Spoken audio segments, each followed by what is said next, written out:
అంటే తొలివేద యుగము మలివేద యుగం లాంటి యుగాలలో చోటు చేసుకున్న మార్పులు ఏమిటో మనం ప్రస్తావించడం జరిగింది. ఎగ్జామినేషన్ పరంగా, కాంపిటేటివ్ ఎగ్జామినేషన్ పరంగా వేద సాహిత్యము దీన్ని కూడా మనం ప్రస్తావించాం, ఎందుకంటే చాలా ముఖ్యమైనది కాబట్టి. అది వేదయుగం ముగిసే కాలం నాటికి, అంటే క్రీస్తుపూర్వం 600 సంవత్సరం నాటికి వేద సమాజంలో గొప్ప అశాంతి చోటు చేసుకుంది. ఎందుకంటే వేదమతం బ్రాహ్మణుల ఆధిపత్యంలోకి వచ్చింది. అది కాస్త బ్రాహ్మణ మతంగా మారింది. బ్రాహ్మణాధిపత్యానికి వ్యతిరేకంగా క్షత్రియ, వైశ్య, శూద్ర ఈ 3 సామాజిక వర్గాలు తిరుగుబాటు ధోరణిని ప్రదర్శించాయి. వేద సమాజంలో నెలకొన్నటువంటి అశాంతి బౌద్ధ, జైన అనేటువంటి సంస్కరణవాదంతో కూడిన ఉద్యమాలకు దారితీసింది. క్రీస్తుపూర్వం 6వ శతాబ్దం నాటి సామాజిక, మత సంస్కరణోద్యమాలు ఇవి ఎగ్జామినేషన్ పరంగా కూడా చాలా ముఖ్యమైనవి అవుతాయి. సామాన్యంగా మనకు బౌద్ధం పైన, జైనం మీద ప్రశ్నలు లేకుండా ప్రాచీన భారతదేశ చరిత్ర పైన ప్రశ్నాపత్రం ఉండడం అంటూ జరగదు. కాబట్టి దాని ఇంపార్టెన్స్ ఏమిటి? డెఫినెట్గా ఈ చాప్టర్ నుంచి ప్రశ్నలు రాబోతున్నాయి అని మనం గుర్తుంచుకోవాలన్నమాట. క్రీస్తుపురం 6వ శతాబ్దం అనేది కేవలం భారతదేశంలోనే కాదు, చైనా మరియు పర్షియా, మధ్య ఆసియాలో కూడా ఇది ముఖ్యమైనటువంటి మార్పులకు దారితీసింది. చైనాలో కన్ఫ్యూషియన్, మధ్య ఆసియాలో జొరాస్ట్రియన్ వంటి గొప్ప సంస్కరణవాదులు వచ్చారు. అట్లాగే భారతదేశంలో బుద్ధుడు, వర్ధమాన మహావీరుడు వంటి సంస్కరణవాదులు వచ్చారు. అందుకనే 6వ శతాబ్దాన్ని సంస్కరణవాద ఉద్యమాల యుగంగా కూడా చెప్తూ ఉంటామన్నమాట. మరి ఇటువంటి సంస్కరణవాద ఉద్యమాలు బౌద్ధం కానీ, జైనం కానీ ఎందుకు వస్తున్నట్టు? కారణం ఆల్రెడీ ఒకటి చెప్పాం, ఏంటంటే వేద సమాజంలో అశాంతి నెలకొన్నది. బ్రాహ్మణ మతం యొక్క ఆధిపత్యానికి వ్యతిరేకంగా క్షత్రియ, వైశ్య, శూద్రులు వీళ్ళలో తిరుగుబాటు ధోరణి చోటు చేసుకుంది. ఇది అశాంతికి ఒక కారణమైంది. అట్లాగే క్రీస్తుపురం 6వ శతాబ్దంకి వచ్చేసరికి తత్వచింతన, ఫిలాసఫీ, ఇక్కడ కూడా మనకు ఒక రకమైన అనిశ్చితి ఏర్పడ్డది. 6వ శతాబ్దం నాటికి తత్వ విచారంలో షడ్ దర్శనములు, అంటే భారతీయ ఫిలాసఫీ, ఇండియన్ తత్వశాస్త్రంలో, తత్వ చింతనలో ప్రధానంగా మనం చెప్పుకునేటువంటి 6 మౌలికమైనటువంటి సిద్ధాంతాలని చెప్పచ్చు, దర్శనములు అంటాం వీటిని. ఈ 6 కూడా మనకు ప్రతిపాదించబడ్డాయి. ఏమిటి ఆ 6 షడ్దర్శనములు అని మనం దేన్నైతే పిలుస్తున్నామో అవి సాంఖ్యశాస్త్రం, కపిలుడి యొక్క సాంఖ్యశాస్త్రము, అట్లాగే పతంజలి యొక్క యోగ, గౌతముడి యొక్క న్యాయ, కణాదుడి యొక్క వైశేషిక, జైమిని, పూర్వమీమాంస, బాదరాయణ, ఉత్తరమీమాంస, ఇట్లా 6 దర్శనములు అంటాం వీటిని.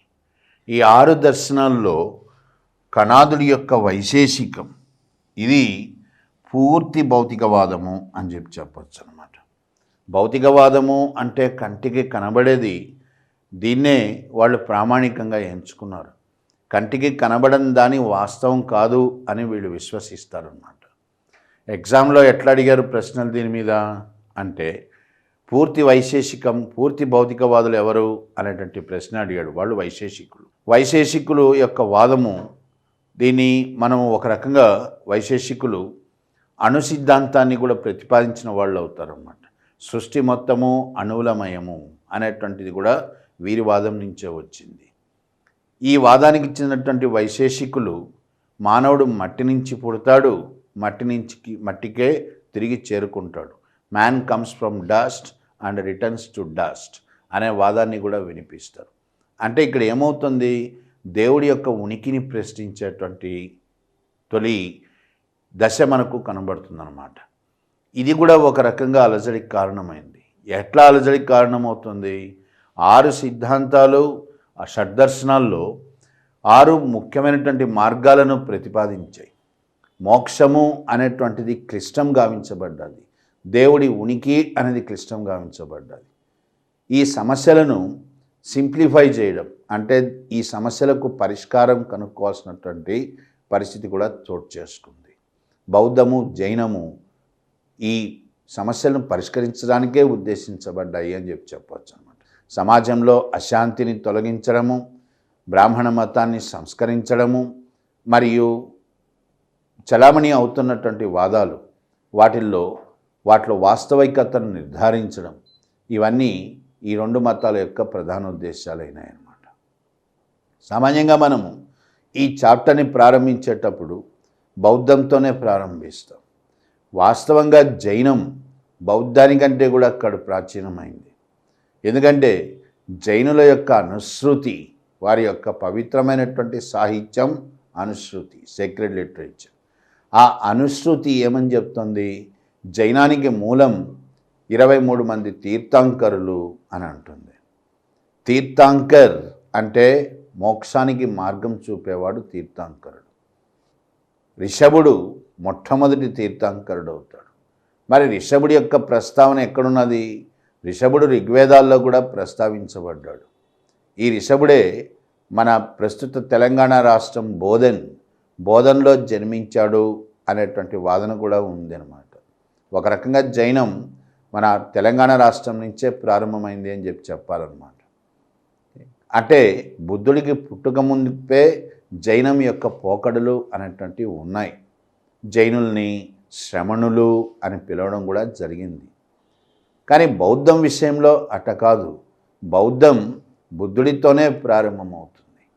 మరి బౌద్ధాన్ని మనం ముందు ఎందుకు ప్రస్తావిస్తాము అంటే, బ్రాహ్మణ మతానికి పెను సవాలు విసిరింది బౌద్ధం. తన సంస్కరణవాదంలో బుద్ధుడు ఎక్కడ కూడా ఆయన కాంప్రమైజ్ రాజీ పడలేదన్నమాట. ఏ మేరకు బ్రాహ్మణ మతాన్ని విమర్శించాలో ఆ మేరకు విమర్శించాడు. గొప్ప సంస్కరణవాదాన్ని ప్రవేశపెట్టాడు బుద్ధుడు. ఒక రకంగా భారతీయ సంస్కృతి అనేటువంటిది ఖండాంతరాలు విస్తరించడానికి, భారతదేశ సమాజంలో కొత్త పోకడలు రావడానికి కారణం బౌద్ధమే అయిందనమాట. అందుకని బౌద్ధం యొక్క ప్రభావం, దాని యొక్క ప్రభావం యొక్క స్థాయిని బట్టి దాన్ని ముందుగా ప్రస్తావిస్తామన్నమాట ఇక్కడ. మరి బౌద్ధం అంటే ఏంది? బౌద్ధం అంటే బుద్ధం, సంఘం, ధర్మం, ఈ మూడింటిని కలిపితేనే బౌద్ధం అన్నమాట. బుద్ధం అంటే బుద్ధుడి యొక్క వ్యక్తిగత చరిత్ర, బుద్ధుడు ఏం చేశాడు, ఆయన యొక్క జీవితం సారాంశం, ఆయన స్థాపించినటువంటి సంస్థ సంఘం, ఆయన బోధనలు ధర్మం, వీటి కలిపితేనే బౌద్ధం అన్నమాట. మరి బుద్ధుడు ఎవరు? ఇది అంత సులభంగా సమాధానం చెప్పగలిగినటువంటి ప్రశ్న కాదు ఇది. ఎందుకంటే బౌద్ధం మీద మనకు వివిధ రకాలైనటువంటి ఆధారాలు ఉన్నాయి. ఈ వివిధ రకాల యొక్క ఆధారాలు కూడా ఏమిటి అంటే, ఒకే విషయాల్ని ఇవి ప్రస్తావించట్లే. అంటే పలు ఆధారాలు పలు రకాలుగా ప్రస్తావిస్తున్నాయి బుద్ధుడిని. చైనా క్రానికల్స్ అంటాం. చైనీస్ వారి యొక్క బౌద్ధ సాహిత్యం ఉంది. టిబెటన్ బౌద్ధ సాహిత్యంలో సుందరవదన టిబెటన్ బౌద్ధ సాహిత్యంలో ముఖ్యమైనటువంటిది. అట్లాగే సింహళ బౌద్ధ సాహిత్యంలో దీపవంశం, మహావంశం, ఇట్లాంటి గొప్ప గ్రంథాలు ఉన్నాయి. ఇవి విరుద్ధమైనటువంటి అంశాలను ప్రస్తావిస్తున్నాయి బుద్ధుడి గురించి. ఆ వివాదాలన్నీ మనం పక్కన పెడితే సింహళ బౌద్ధ గ్రంథాలైనటువంటి మహావంశం, దీపవంశం, ఈ రెండింటినీ మనం బౌద్ధం మీద ప్రామాణికమైనటువంటి గ్రంథాలుగా మనం పరిగణిస్తామన్నమాట. మరి ఇవి ఏం చెప్తున్నాయి బుద్ధుడి గురించి? ఇక్కడ మనకి ఎగ్జామినేషన్ పాయింట్ ఆఫ్ వ్యూలో బుద్ధుడి యొక్క వ్యక్తిగత జీవితం ఇది చాలా ముఖ్యమవుతుంది. ఎందుకంటే ఆయన జీవితంలో ఆయన పుట్టిన ప్రదేశము, అతనితో అనుబంధం ఉన్నటువంటి వ్యక్తులు, వీళ్ళ గురించి కూడా ఒక్కొక్కసారి ప్రశ్నలు ఇవ్వడం కూడా జరుగుతుంటుంది. కాబట్టి బుద్ధుడి యొక్క అసలు పేరు సిద్ధార్థుడు. ఆయన పుట్టింది కపిలవస్తు, ప్రస్తుతం నేపాల్లోని కపిలవస్తు కపిలవస్తు ప్రాంతానికి చెందినటువంటి రాజవంశం. వీళ్ళది శాక్యవంశం. శాక్యవంశానికి చెందినటువంటి వాడు బుద్ధుడు. అసలు పేరు సిద్ధార్థుడు.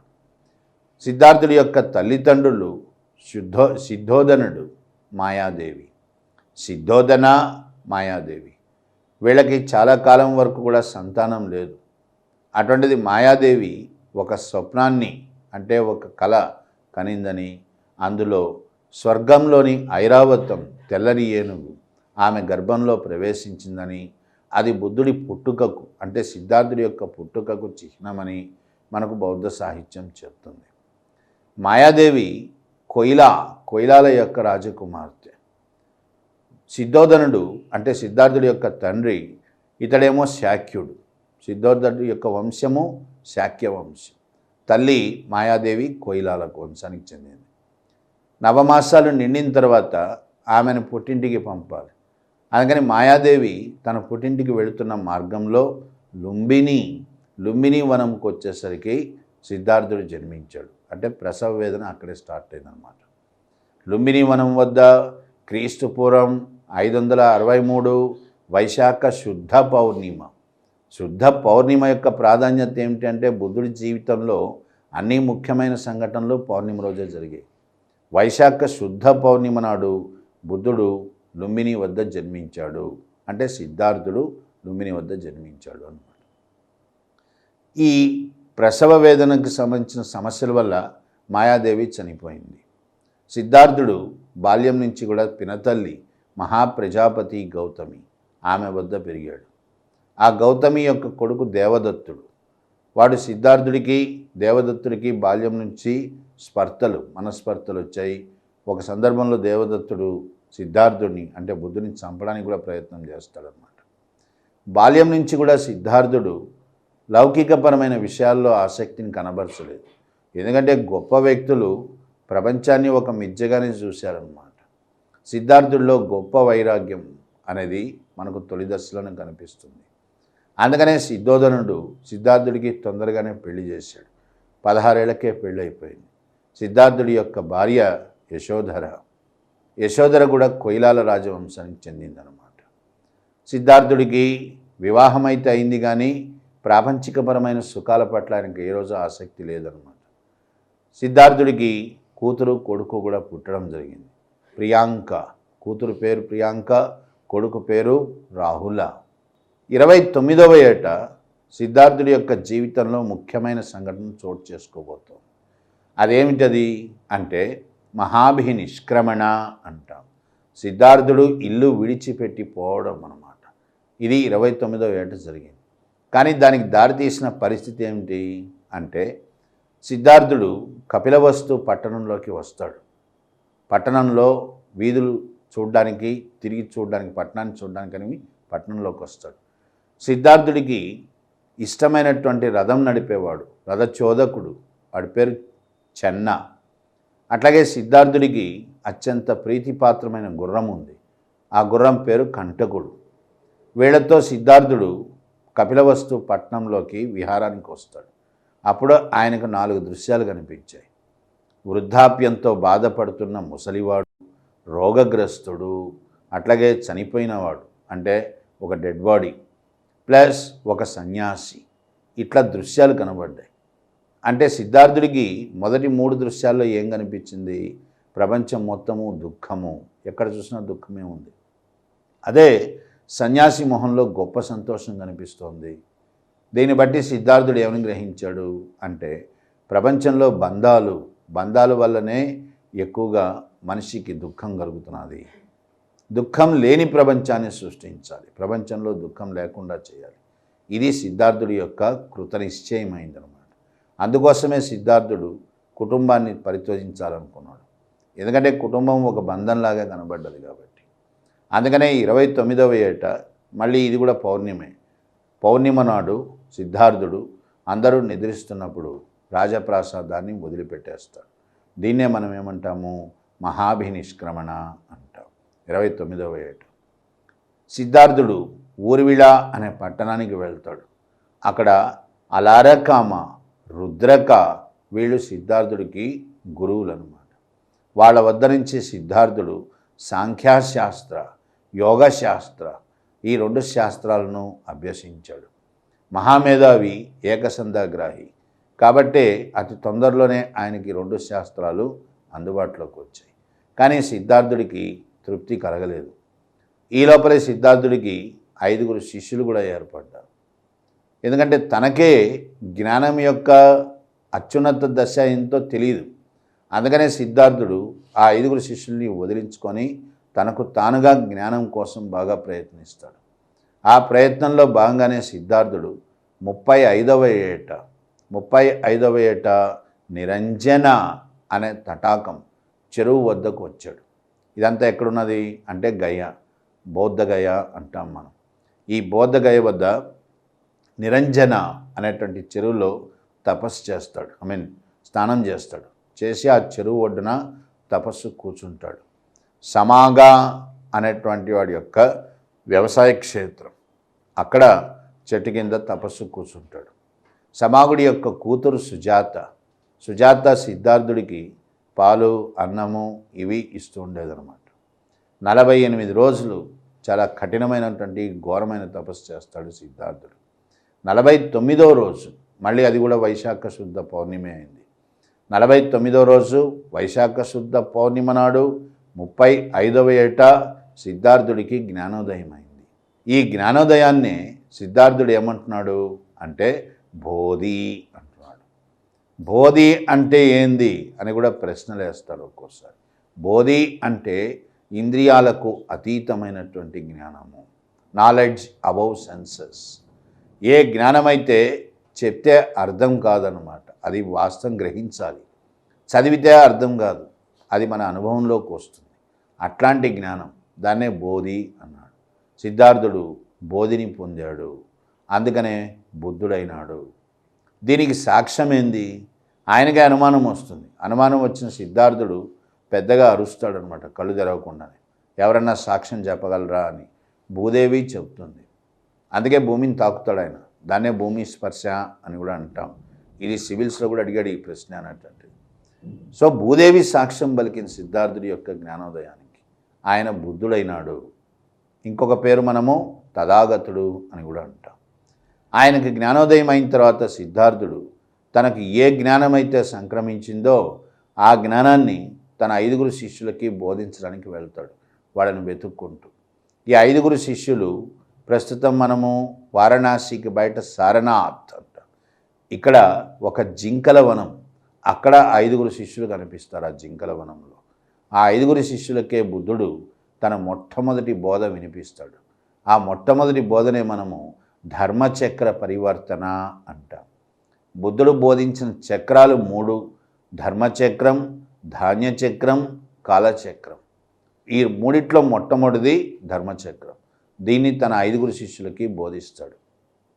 మహామేధావి, పైగా గొప్ప ఆకర్షణ కలిగినటువంటి వ్యక్తి, సునిశ్చితమైనటువంటి పరిజ్ఞానం ఉన్నవాడు. అందుకనే బ్రాహ్మణ పండితులు కూడా సిద్ధార్థుడిని అంటే బుద్ధుడిని తమ గురువుగా ఎంచుకోవడం జరిగింది. మగధకు రాజు, ఆ సమయంలో మగధకు రాజు అజాతశత్రు, కోసలకు రాజు ప్రసేనజీత్, వీళ్ళంతా కూడా సిద్ధార్థుడిని, బుద్ధుడిని తమ గురువుగా ప్రకటించుకోవడము జరిగింది. బుద్ధుడు కనీసం రోజుకి 18 కిలోమీటర్లైనా ప్రయాణం చేసేవాడు. ఎందుకంటే తన బోధనలు ప్రజలకు అందుబాటులోకి రావాలి కాబట్టి. బుద్ధుడు బోధనలు ప్రచారం చేస్తూ తిరిగి కపిలవస్తుకు వస్తాడు. ఎందుకంటే ఆయన చనిపోయే కాలం దగ్గర పడుతుంది కాబట్టి కపిలవస్తుకు వస్తాడు. మహాప్రజాపతి గౌతమి ఈమెని బౌద్ధంలోకి మారుస్తాడు. అంతకుముందే బుద్ధుడు ఒక నాట్యగత్తె ఆమ్రపాళి, ఈమె బుద్ధుడిని వ్యామోహపరచడానికి ప్రయత్నిస్తుంది, పశ్చాత్తాపం పొందుతుంది, ఆమెను కూడా బౌద్ధంలోకి మారుస్తాడు. అట్లాగే ఒక బందిపోటు ఉంటాడు అంగుళమాలి అని, దొంగతనాలు చేసేవాడు, వాణ్ణి కూడా బౌద్ధంలోకి మారుస్తాడు. తన కొడుకు రాహులుడు, ఈయనకి కూడా సన్యాసాన్ని ఇప్పిస్తాడు బుద్ధుడు. బుద్ధుడి యొక్క అంత్య దశ అంటే ఆయన మరణము ఇది కుశీనర అనే పట్టణంలో చోటు చేసుకోవాలి. అందుకే బుద్ధుడు కుశీనరకు చేరుకుంటాడు. కుశీనరలో ఒక చండాలుడు ఉంటాడు, అంటే అంటరానివాడు, చుండా వాడి పేరు. అతడికి అతిథిగా అవుతాడు బుద్ధుడు. ఈ చుండ బుద్ధుడికి పంది మాంసం వండి పెడతాడు. అది తిన్నప్పుడు బుద్ధుడికి విరోచనాలు స్టార్ట్ అవుతాయి. అట్లా బుద్ధుడు బలహీనపడిపోయి 80వ ఏట కుశీనర అనే పట్టణంలో మరణించడం జరుగుతుంది. దీన్నే మనము మహాపరినిర్వాణం అంటాం. ఇది కూడా జరిగింది పౌర్ణిమ నాడే. ఇట్లా బుద్ధుడి చరిత్ర ఇది వ్యక్తిగతమైనటువంటి చరిత్ర. అట్లాగే బుద్ధుడి యొక్క బోధనలు ఇవి మనకు చాలా ముఖ్యమవుతాయి ఎగ్జామ్ పాయింట్ ఆఫ్ వ్యూ. ఎందుకంటే ప్రపంచ చరిత్రలో మోస్ట్ ఎన్లైటెడ్ అంటే మహామేధావి అని చెప్పదగినటువంటి వాడు బుద్ధుడు అన్నమాట. మరి బుద్ధుడి యొక్క బోధనలు ఏమిటి? బుద్ధుడి బోధనలు మొట్టమొదటిగా చెప్పుకోదగినటువంటివి 4 ఆర్య సత్యములు. ఆర్య అంటే నోబుల్ అంటాం, అంటే ఉన్నతమైనటువంటి సత్యాలు. ఏమిటా ఉన్నతమైన సత్యాలు? నెంబర్ 1 ప్రపంచము దుఃఖమయము. నెక్స్ట్ నెంబర్ 2 దుఃఖానికి కారణము. ఇక్కడ చాలా జాగ్రత్తగా ఉండాలి. ఎందుకంటే కొంచెం ఈ పదం మీద చాలా అంబిగ్విటీ అంటే కరెక్ట్గా అనిశ్చిత కూడా ఏర్పడ్డది. దుఃఖానికి కారణం ఏమిటి? చాలా పుస్తకాల్లో మనకు దుఃఖానికి కారణము ప్రపంచం దుఃఖమయము, దుఃఖానికి కారణము కోరిక అని రాయడం జరిగింది. అది కరెక్ట్ కాదు.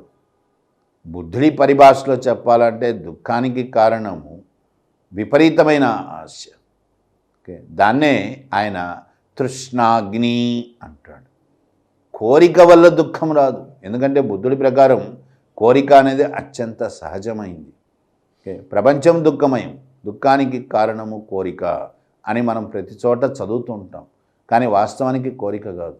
దుఃఖానికి కారణము ఒక రకంగా దురాశ లేదా అత్యాశ. కరెక్ట్ మాట అత్యాశ. దాని నుంచే దుఃఖం వస్తుంది అంటాడు బుద్ధుడు. ఇది 2వ ఆర్య సత్యం. 3వ ఆర్య సత్యం ఏంది అంటే దుఃఖాన్ని జయించవచ్చు. 4వ ఆర్య సత్యం ఏంది అంటే దుఃఖాన్ని జయించాలి అంటే ఏం చేయాలి? ఆర్య అష్టాంగ మార్గం అంటే 8 మౌలిక సూత్రాలతో కూడినటువంటి నీతివంతమైనటువంటి జీవితాన్ని గడపాలి. సో ప్రపంచము దుఃఖమయం, దుఃఖానికి కారణము అత్యాశ. అత్యాశను జయించవచ్చు. అత్యాశను జయించాలి అంటే ఆర్య అష్టాంగ మార్గాన్ని పాటించాలి. ఇవి బుద్ధుడి యొక్క 4 ఆర్య సత్యాలు అంటాం.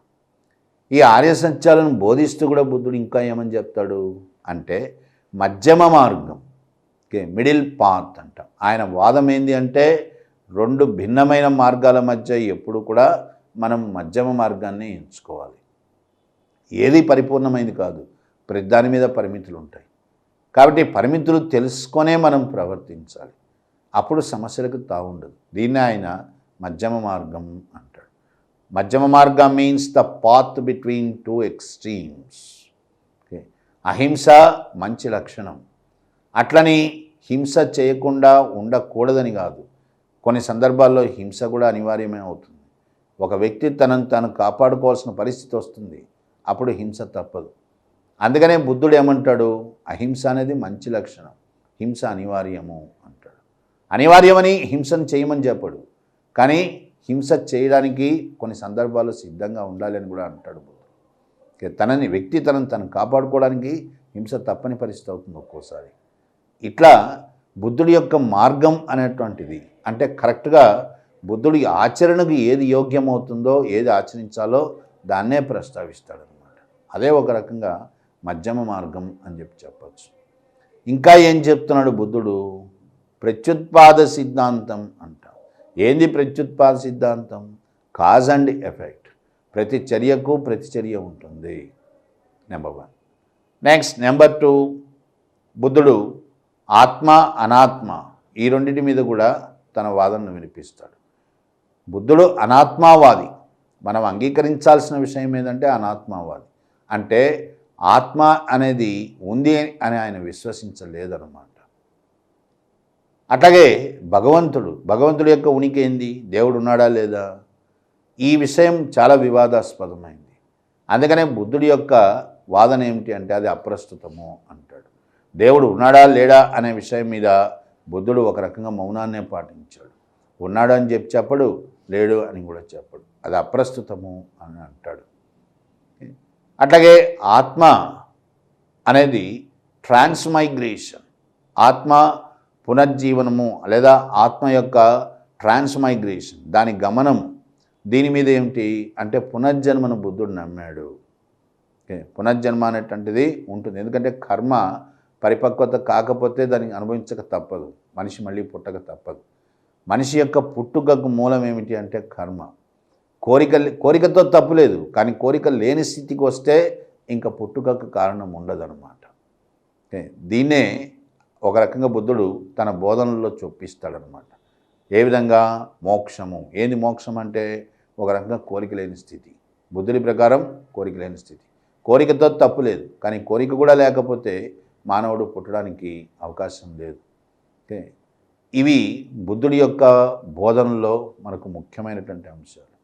మరి వేదాలు, యజ్ఞాలు, యాగాలు ఉన్నాయి, వీటన్నిటినీ కూడా బుద్ధుడు ఖండించాడు. యజ్ఞము, యాగము ఇవి అనవసరం అన్నాడు బుద్ధుడు.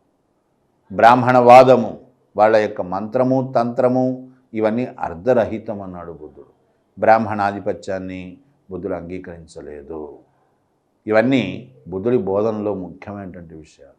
కుల వ్యవస్థ బుద్ధుడి ప్రకారం చాలా చిత్రం ఏమిటంటే కుల వ్యవస్థని ఆయన తప్పుపట్టలేదు, కులాలను తప్పుపడతాడు.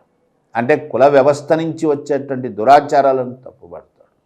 బౌద్ధం ప్రకారము వ్యక్తి యొక్క కులం కాదు, వ్యక్తి యొక్క గౌరవానికి ప్రాతిపదిక, వ్యక్తి యొక్క స్థాయి వ్యక్తి గౌరవానికి ప్రాతిపదిక కావాలి.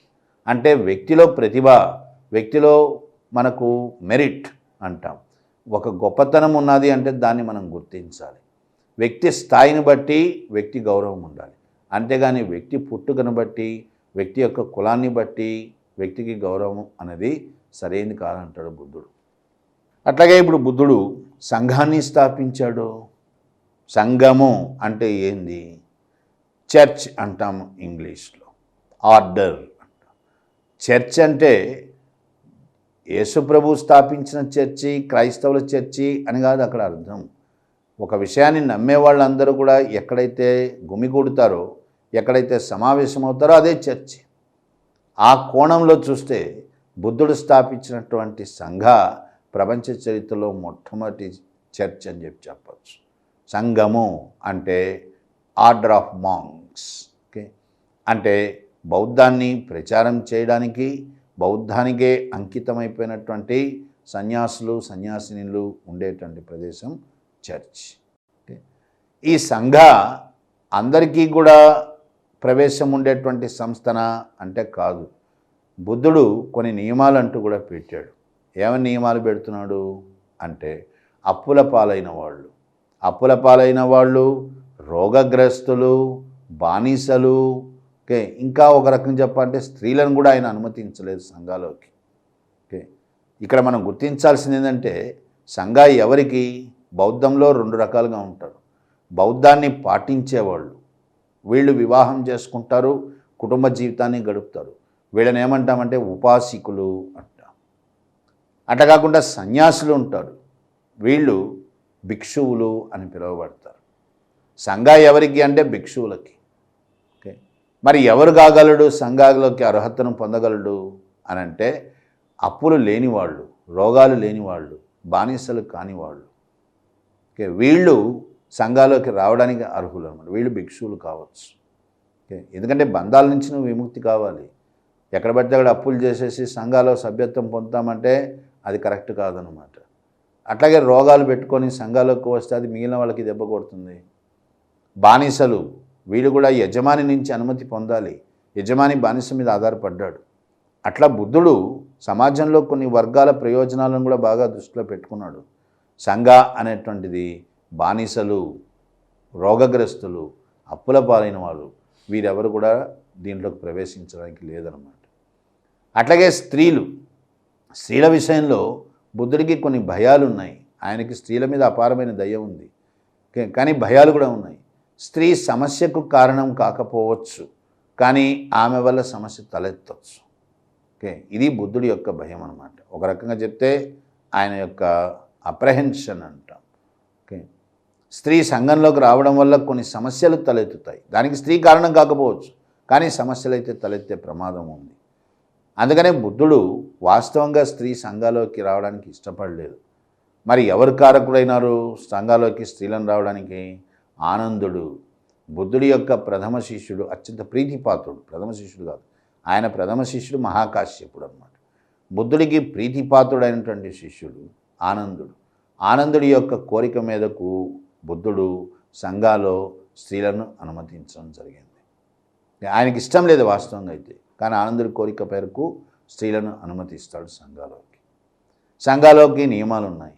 భిక్షువుగా వచ్చినటువంటి వ్యక్తి ఒక జత గుడ్డలు ఉంచుకోవాలి. ఏ రకమైనటువంటివి? భిక్షువులకు యూనిఫామ్ ఉన్నది. ఎట్లాంటి యూనిఫామ్? ఎల్లో రోప్స్ అంటాం, పసుపు గుడ్డలు. ఇవి ఒక జత ఉండాలి. ఒక భిక్షపాత్ర ఉండాలి. భిక్షపాత్ర అంటే మనం భిక్షాటన చేయడానికి, అంటే అడుక్క తినాలి అనమాట. భిక్షువులు అనేవాడు భిక్షాటన పైననే జీవితం చేయాలి. సూది దారము ఉండాలి. ఎప్పుడైతే ఈ బట్టలు చినిగిపోతాయో వాటిని కుట్టుకోవడానికి. భిక్షువులు అనేటువంటి వాళ్ళు కొన్ని నియమాలు పాటిస్తారు. ఏమిటి? 64 రకాలైన నేరాలు చేయకూడదు వాళ్ళు. ఓకే, ప్రతి మోక్ష అంటాం. 64 రకాలైన నేరాలు చేయకూడదు. వానాకాలంలో మాత్రమే విశ్రాంతి తీసుకుంటారు, ఎందుకంటే ఆ టైంలో బయటికి పోలేము కాబట్టి. మిగిలినప్పుడల్లా వీళ్ళు ధర్మాన్ని ప్రచారం చేయాలి, బుద్ధుడి బోధనలను ప్రచారం చేయాలి. ప్రతి పౌర్ణిమ గల్లా భిక్షువు ఎక్కడున్నా సరే సంఘాకి తిరిగి రావాలి, వచ్చి తన అనుభవాలను అందరితో పంచుకోవాలి. ఇట్లా కొన్ని నియమాలను కూడా పెట్టాడు బుద్ధుడు. ఇది బుద్ధుడు స్థాపించినటువంటి సంఘ. మరి బౌద్ధం ఎట్లా వ్యాప్తి చెందింది? ఇక్కడ మనం ప్రస్తావించే ప్రతి అంశము ముఖ్యమే అవుతుంది ఎగ్జామినేషన్ పాయింట్ ఆఫ్ వ్యూ. బౌద్ధం వ్యాప్తి చెందినటువంటి తీరు, ఇక్కడ బౌద్ధాన్ని ఆదరించినటువంటి గొప్ప పాలకులు వస్తారు. మొదట ఓకే, అజాతశత్రు తండ్రి బింబిసార, వీళ్ళిద్దరు కూడా బుద్ధుడికి సమకాలీకులే. అజాతశత్రు తన తండ్రిని చంపినటువంటి వాడు. ఆ పశ్చాత్తాపంతోనే అజాతశత్రు బుద్ధుడిని శరణు వేడతాడనమాట.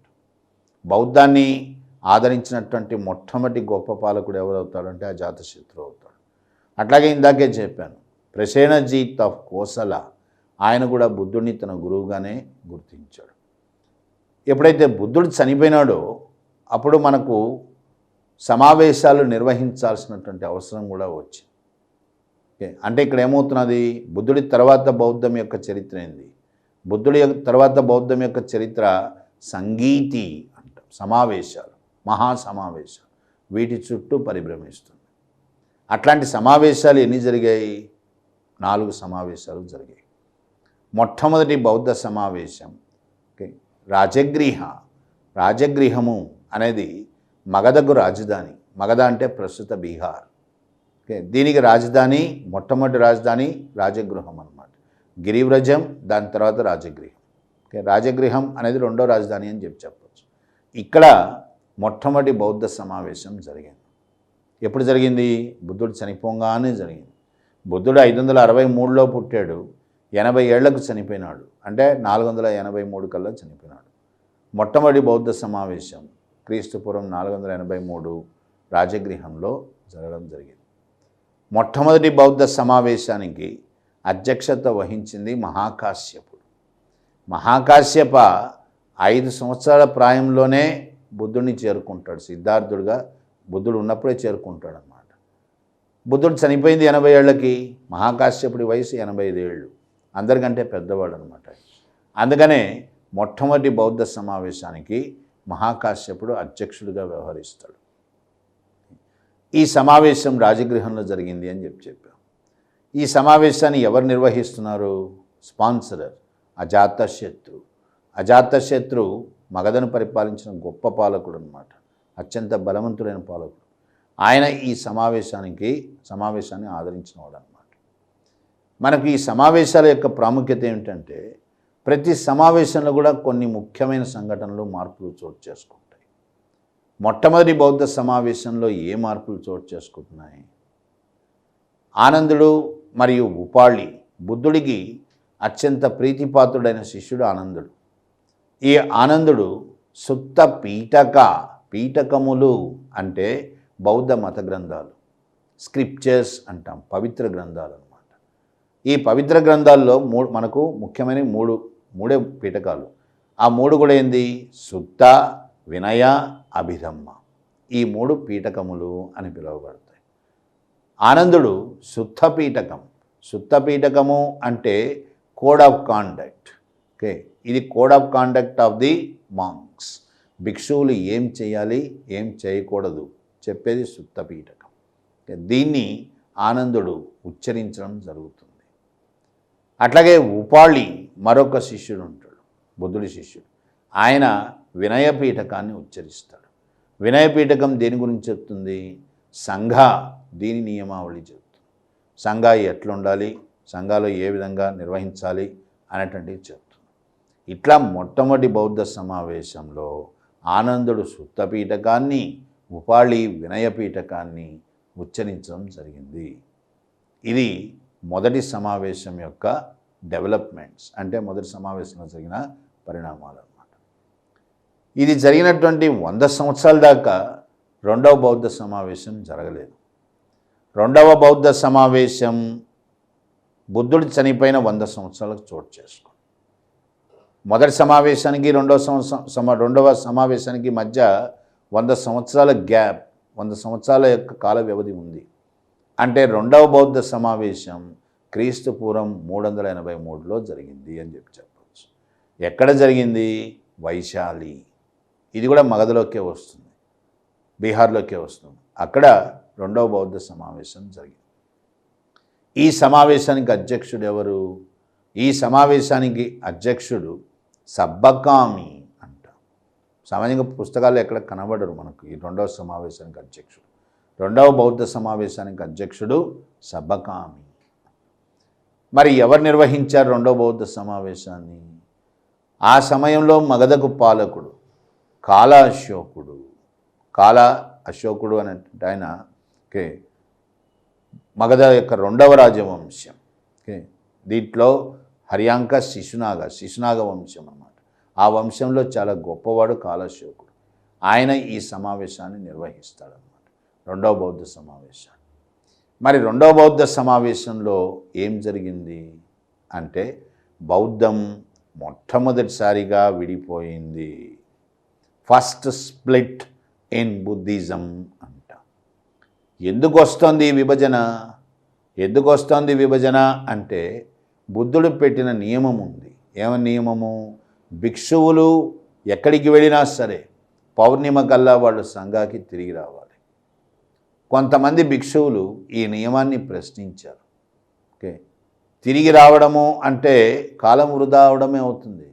మరి తిరిగి మళ్ళీ ఆ కొనకు వెళ్ళాలి, ఆ మేరకు వెళ్ళాలి, ఆ నియమాన్ని సడలించాలా అని కొంతమంది భిక్షువులు పట్టుబట్టారు. అంటే మార్పు కావాలని కోరుకున్నారు.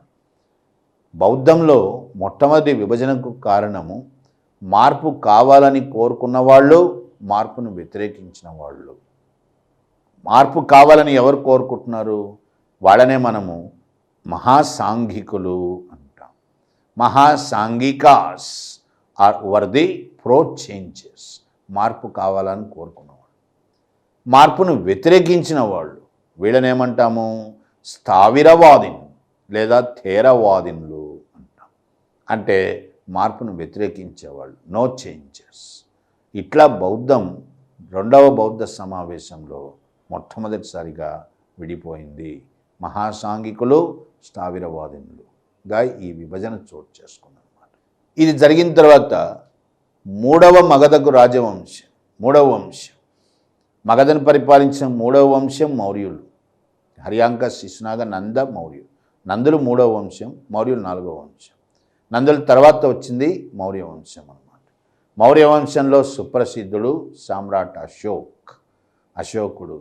ఆయన కాలంలో మూడవ బౌద్ధ సమావేశం జరుగుతుంది. ఓకే, మూడవ బౌద్ధ సమావేశం ఎప్పుడు జరిగి ఉండవచ్చు అంటే మన అంచనాల ప్రకారం క్రీస్తుపూర్వం 250లో జరిగి ఉండాలా. కొంతమంది చరిత్రకారుల ప్రకారం అయితే అసలు సమావేశమే జరగలేదని కూడా చెప్పే వాదనలు ఉన్నాయి. మనకు వివాదాలు అనవసరం. మూడవ సమావేశం అనేటువంటిది జరిగిందనే మనం విశ్వసించాలన్నమాట. మూడవ సమావేశం పాట్లీపుత్రంలో జరుగుతుంది.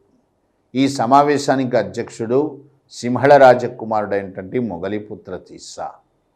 మొగలిపుత్ర తిస్సాకే ఇంకొక పేరు కూడా ఉంది, ఉపగుప్త అని కూడా అంటాం. ఈ ఉపగుప్తుడే అశోకుని బౌద్ధంలోకి మారుస్తాడనమాట. ఆయనే మూడవ సమావేశానికి అధ్యక్షత వహిస్తాడు. సమావేశాన్ని నిర్వహించడం అది అశోకుడు చేసిన పని. సామ్రాట్ అశోక్ సమావేశాన్ని నిర్వహిస్తాడు. ఈ సమావేశంలో ఏమైంది? ఈ సమావేశానికి అధ్యక్షుడైనటువంటి మొగలిపుత్ర తిస్సా మూడవ పీఠకం. ఏందా మూడవ పీఠకము? అభిధమ్మ కోశ. ఓకే, ఆల్రెడీ మీకు పీఠకాల గురించి నేను ప్రస్తావించడం జరిగింది. పీఠకాలు అంటే పవిత్ర గ్రంథాలు అన్నమాట బౌద్ధంలో. మొట్టమొదటి పీఠకము సుత్త అంటాం, రెండవ పీఠకము వినయ అన్నాం. ఓకే, ఈ రెండు పీఠకాలు మొదటి బౌద్ధ సమావేశంలోనే సమకూర్చబడ్డాయి. మూడవ పీఠకము ఇది అభిధమ్మ పీఠకం. ఈ అభిధమ్మ పీఠకాన్ని సమావేశానికి అధ్యక్షుడైనటువంటి మొగలిపుత్ర తిస్సా ఈయన సమకూర్చడం జరిగింది. మరి అభిధమ్మ పీఠకం ఏం చెప్తుంది? అభిధమ్మ పీఠకం బౌద్ధ తత్వాన్ని చెప్తుంది. ఇది బుద్ధిస్ట్ ఫిలాసఫీ మీద రాయబడినటువంటి గ్రంథం అన్నమాట, ప్రస్తావించేటువంటి గ్రంథం. ఇట్లా మూడు పీఠకాలు ఏర్పడ్డాయి బౌద్ధంలో, పవిత్ర గ్రంథాలు అన్నమాట. ఇంకా ఏం జరిగింది ఈ సమావేశంలోనే సామ్రాట్ అశోక్ బౌద్ధాన్ని అంతర్జాతీయం చేయడానికి నిశ్చయించుకుంటాడు. భిక్షువులకి ఈలన ఇవ్వడానికి సిద్ధపడతాడు అశోక్. ఆయన ఉద్దేశం ఏంటంటే బౌద్ధం ఎట్టి పరిస్థితుల్లో కూడా అంతర్జాతీయం గావించబడాలి, అందుకు కృషి చేయాలని కూడా తీర్మానం జరిగింది. ఇవి మూడవ బౌద్ధ సమావేశంలో ముఖ్యమైన పరిణామాలు అన్నమాట. దీని తర్వాత నాలుగవ బౌద్ధ సమావేశం. మూడవ బౌద్ధ సమావేశానికి నాలుగవ బౌద్ధ సమావేశానికి మధ్య దాదాపుగా 250 సంవత్సరాల కాల వ్యవధి ఉంది, 250 years. ఇది చాలా ఎక్కువ కాలం ఉన్నటువంటి వ్యవధి అన్నమాట. ఈ వ్యవధిలో బ్రాహ్మణ మతం బాగా బలపడ్డది. బౌద్ధానికి వ్యతిరేకంగా కూడా బ్రాహ్మణ మతము తనను తాను సుస్థిరపరచుకునే అవకాశాన్ని పొందిందన్నమాట. నాలుగవ బౌద్ధ సమావేశం క్రీస్తు శకం 1వ శతాబ్దం. 1వ శతాబ్దం నాటికి ప్రస్తుతం కాశ్మీర్, మనకు కాశ్మీర్లోని కుందల వనము అంటాం, కుందల గార్డెన్స్, వనం అంటే గార్డెన్స్, ఇక్కడ జరిగిందనమాట. ఈ సమావేశానికి అధ్యక్షుడు వసుమిత్రుడు అధ్యక్షుడు. ఆచార్య నాగార్జున, ఆంధ్రదేశం నుంచి ఆచార్య నాగార్జునుడు కాశ్మీర్లో జరుగుతున్నటువంటి 4వ సమావేశానికి వెళ్ళడం జరిగింది. దాంట్లో పాల్గొన్నాడు నాగార్జునుడు. సమావేశాన్ని నిర్వహించినటువంటి వాడు ఆ కాలంలో సుప్రసిద్ధ పాలకుడు కనిష్కుడు. కుషానుల్లో గొప్పవాడు కనిష్కుడు. ఆయన ఈ సమావేశాన్ని నిర్వహించడం జరిగింది. మరి ఈ సమావేశంలో ఏమవుతున్నది? ఈ సమావేశంలోనే బౌద్ధం రెండవసారి విభజనకు గురి అయింది. బౌద్ధంలో మొట్టమొదటి విభజన 2వ సమావేశంలో జరిగింది. బౌద్ధంలో రెండవసారి విభజన ఇది 4వ సమావేశంలో జరగడం జరిగింది. ఎట్లా జరిగింది ఈ విభజన? బౌద్ధం మహాయానం మరియు హీనయానం అని 2 శాఖలుగా విడిపోయింది.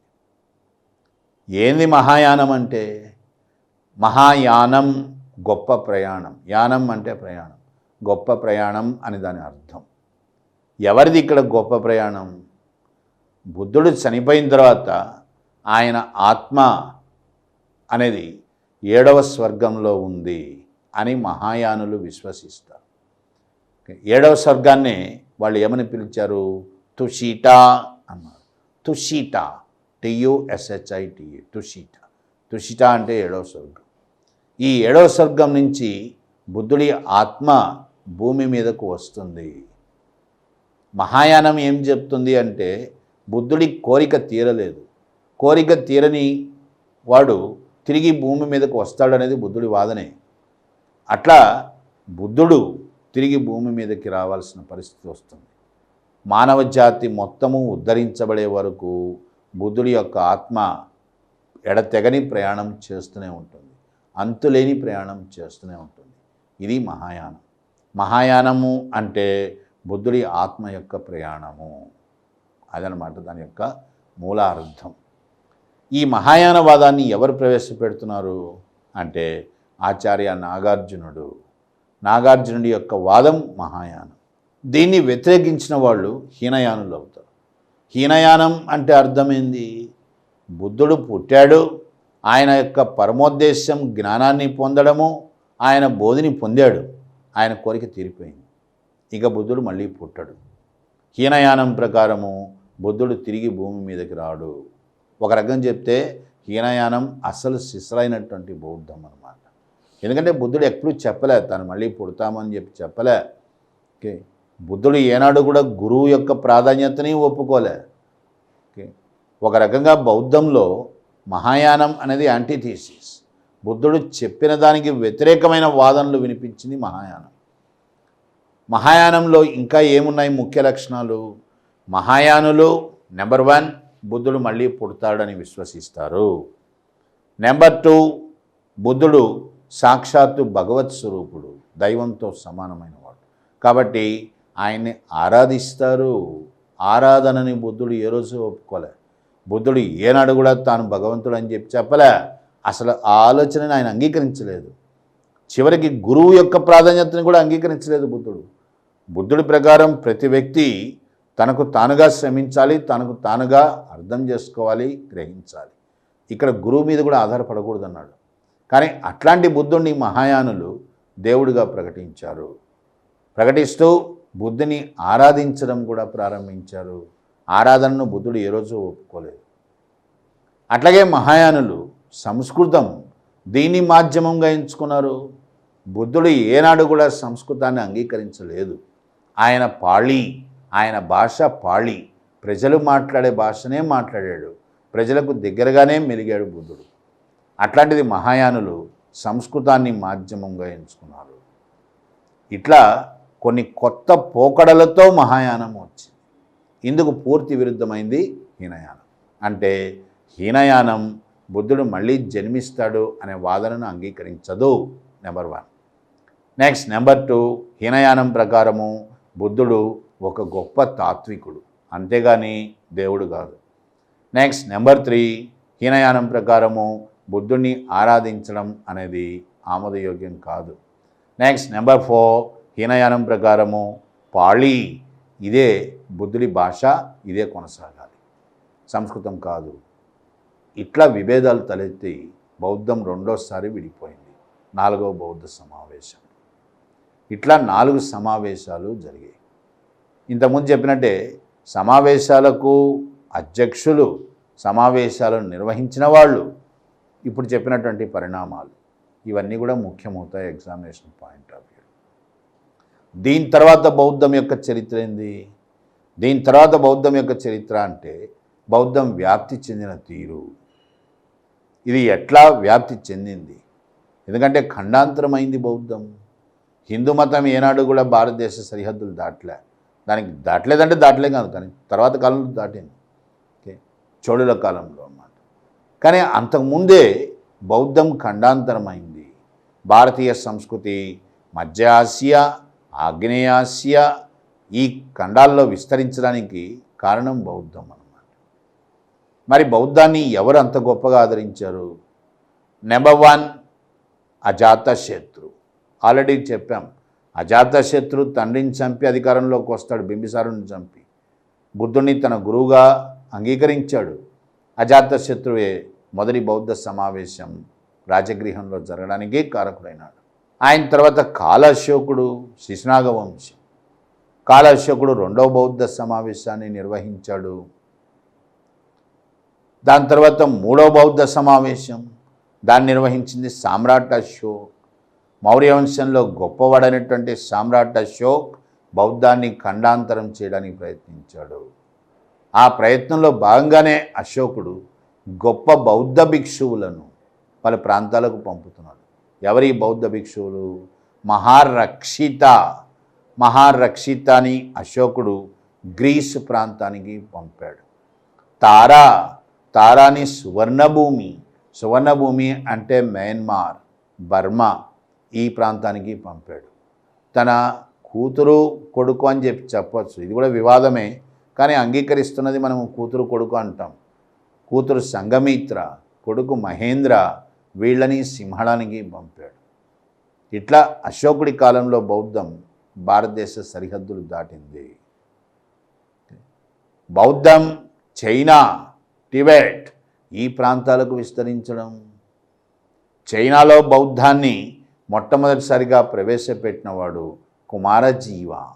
కుమారజీవుడు చైనాలో బౌద్ధాన్ని మొట్టమొదటిసారి ప్రవేశపెట్టాడు. అట్లాగే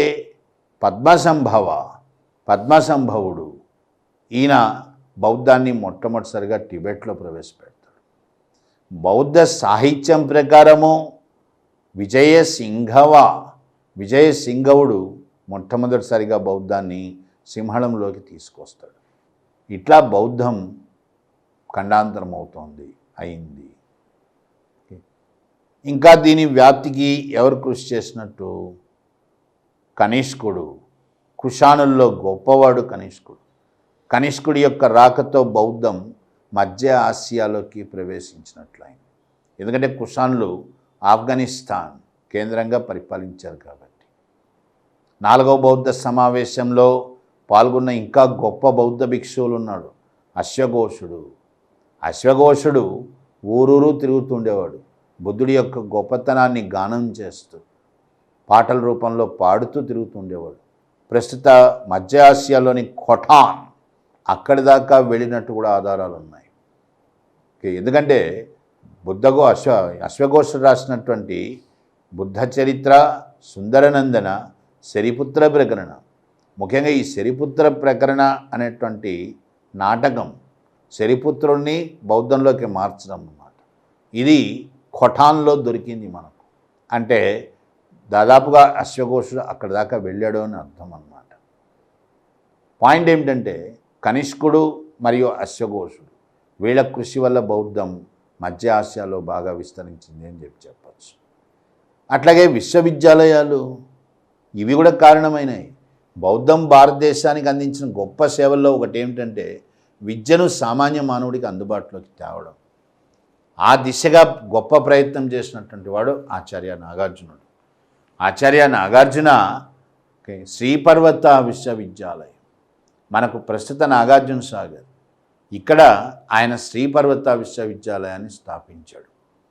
భారతదేశ చరిత్రలో మనం చెప్పుకునేటువంటి మొట్టమొదటి విశ్వవిద్యాలయం తక్షశిల మొట్టమొదటి విశ్వవిద్యాలయం అవుతుంది. బౌద్ధం చరిత్రలో మొట్టమొదటి విశ్వవిద్యాలయం బౌద్ధాన్ని పాటించే వాళ్ళ చేత ఏర్పరచబడ్డ మొట్టమొదటి విశ్వవిద్యాలయం శ్రీపర్వతం. అంటే నాగార్జున సాగర్ శ్రీపర్వతం అని పిలువబడేదన్నమాట. అందుకని దాన్ని శ్రీపర్వత విశ్వవిద్యాలయం అని అన్నాం. ఇక్కడికి పలు దేశాల నుంచి భిక్షువులు వేల సంఖ్యలో వచ్చారు విద్యాభ్యాసం చేయడానికి అని బౌద్ధ సాహిత్యం చెప్తోందన్నమాట. దీని తర్వాత గుప్తులు, ఉత్తర భారతదేశంలో గుప్త వంశం అధికారంలోకి వచ్చింది. కుమారగుప్త గుప్తులు బ్రాహ్మణ మతాన్ని ఎక్కువగా ఆదరించారు. బ్రాహ్మణ మతాన్ని ఆదరించారు అంటే బౌద్ధం పట్ల ద్వేషాన్ని కలిగి ఉన్నారని కాదు. గుప్తుల పాలకుడైనటువంటి కుమారగుప్త నలందా విశ్వవిద్యాలయం దీన్ని స్థాపించాడు. బౌద్ధానికి సంబంధించినంత వరకు నలందా విశ్వవిద్యాలయం అత్యంత ప్రాముఖ్యతను సంతరించుకున్న విశ్వవిద్యాలయం. మన భారత ప్రభుత్వం కూడా తిరిగి ఇప్పుడు నలందా యూనివర్సిటీని విశ్వవిద్యాలయాన్ని పునరుద్ధరించిందనమాట. గొప్ప ప్రయత్నం చేశాం మనం ఇక్కడ. సో గుప్తుల తర్వాత హర్షవర్ధనుడు. ఆయన యాక్చువల్గా శైవ మతాభిమాని మొదట్లో. అట్లాంటి హర్షుడు హువాన్సాంగ్, చైనా యాత్రికుడైనటువంటి హువాన్సాంగ్ యొక్క ప్రభావం వల్ల మహాయాన బౌద్ధంలోకి వస్తాడు. హర్షుడు బౌద్ధ సమావేశాలు నిర్వహించాడు. కనౌజ్ మరియు ప్రయాగ్ ఇక్కడ బౌద్ధ సమావేశాలు హర్షుడు నిర్వహించినట్టు చెప్తున్నాం మనము. ఒక రకంగా ప్రాచీన భారతదేశ చరిత్రలో హర్షుడు చిట్ట చివరి వాడవుతాడు అన్నమాట. బౌద్ధాన్ని గొప్పగా ఆదరించినటువంటి వాడు. తొలి మధ్యయుగాల్లో బౌద్ధం అనేటువంటిది చివరి దశకు వచ్చిందనమాట. బౌద్ధాన్ని చివరగా ఆదరించినటువంటి గొప్ప రాజవంశం పశ్చిమ బెంగాల్ని పరిపాలించినటువంటి పాలా, పిఏఎల్ఏ, పాలా వంశము అంట. ఈ పాలా వంశంలో సుప్రసిద్ధుడు ధర్మపాలుడు. ఈ ధర్మపాలుడే 3 విశ్వవిద్యాలయాలు స్థాపించాడనమాట. ఈ 3 విశ్వవిద్యాలయాలు కూడా మనకు చాలా ప్రాముఖ్యతను కలిగినటువంటి విశ్వవిద్యాలయాలు.